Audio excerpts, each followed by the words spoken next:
আমার কিছু কিছু ভালোবাসার বোন আছেন, তারা আমাকে মেসেজে বিভিন্ন রকম রান্নার রিকোয়েস্ট করে থাকেন। তো এমনই একজন প্রেগনেন্ট বোন আমাকে ফিরনি রান্নার রিকোয়েস্ট করেছেন। আপুটার অনেক ফিরনি খেতে মন চাচ্ছে, কিন্তু প্যাকেটের যে ফিরনিগুলো পাওয়া যায়, তো সেই ফিরনিগুলোতে অথেন্টিক ফ্লেভার মিক্স করা হয়। তো এই ফ্লেভারগুলোর কারণে আপু ফিরনিটা খেতে পারছে না।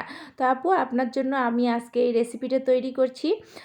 আমি যদি আপনাকে এই ফিরনিটা খাওয়াতে পারতাম তাহলে আমার কাছে আরও বেশি ভালো লাগতো, কিন্তু আমি আন্তরিকভাবে দুঃখিত।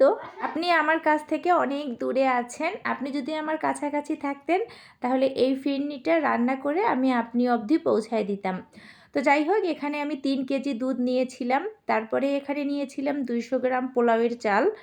তো এই পোলাওয়ের চালটা প্যাকেটের যে পোলাওয়ের চাল আছে সেটাও নিতে পারেন, খোলা ভালো মানের পোলাওয়ের চালটাও নিতে পারেন। আমি এখানে নিয়েছি আমার বাসায়, মানে আমাদের গ্রামের বাড়িতে পোলাওয়ের চাল চাষ করা হয়, সেই চালটা নিয়েছি।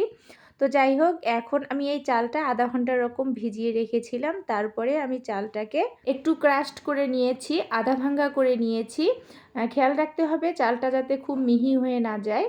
তো তারপরে যে দুধটাতে যখন বলক দিয়ে আসবে, এই দুধের মধ্যে আমি দিয়েছিলাম 3টা এলাচ, 3টা লবঙ্গ আর 2 ইঞ্চি পরিমাণ দারুচিনি। তারপরে সেই চালটা দিয়ে দিয়েছিলাম। তারপরে দিয়েছিলাম কয়েকটা কিশমিশ, আর এখন দিয়ে দিলাম 1 কাপ চিনি। তো এখানে আমার 250 গ্রাম চিনি আছে। তো মিষ্টিটা বাড়িয়ে কমিয়ে নিজেদের পছন্দ মতো দিতে পারেন। আমি মিষ্টির পরিমাণ একটু কম রেখেছি। পরে আমি কনডেন্স মিল্ক দিয়ে দিব। তো দেওয়ার পর এখানে আমি কাঠবাদাম আর কাজু বাদাম কুচি কুচি করে কেটে তারপরে দিয়ে দিয়েছি। তো যখন রান্নাটা একটু ভারী হয়ে আসবে তখন এখানে আমি দিয়ে দিয়েছি 1 কাপ পরিমাণ কনডেন্স মিল্ক।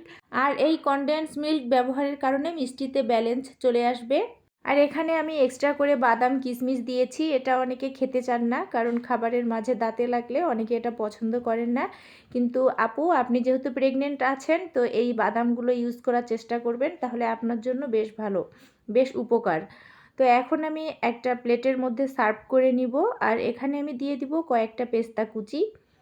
তো আমার কাছে পেস্তা কুচির ফ্লেভারটা দারুণ লাগে, আর দেখতেও ভীষণ রকম ভালো লাগে। একটু সবুজ সবুজ কালার হয়। পেস্তা বাদামের উপরের খোলসটা একটু শক্ত হয়। তো এই বাদামটাকে আমি আধা ঘন্টার মতো পানিতে ভিজিয়ে রেখেছি, তাহলে এই খোলসটা সুন্দর উঠে যায়। তো উপর থেকে দিয়ে দিব 2 চিমটি জাফরান। ব্যাস, হয়ে গেল এত মজাদার আর দারুণ লোভনীয় দেখতে ফিরনি। আপু, আমি আপনাকে কিভাবে এক্সপ্লেন করব আমি বুঝতে পারছি না। আমি যখন এই ফিরনিটা খাচ্ছিলাম আমার আপনার কথা বেশ মনে পড়ছিল। আমি যদি আপনাকে খাওয়াতে পারতাম সত্যি আমার অনেক ভালো লাগতো। তো আজকে এখানে বিদায় নিচ্ছি। সবাই ভালো থাকবেন, সুস্থ থাকবেন। আল্লাহ হাফেজ। আসসালামু আলাইকুম।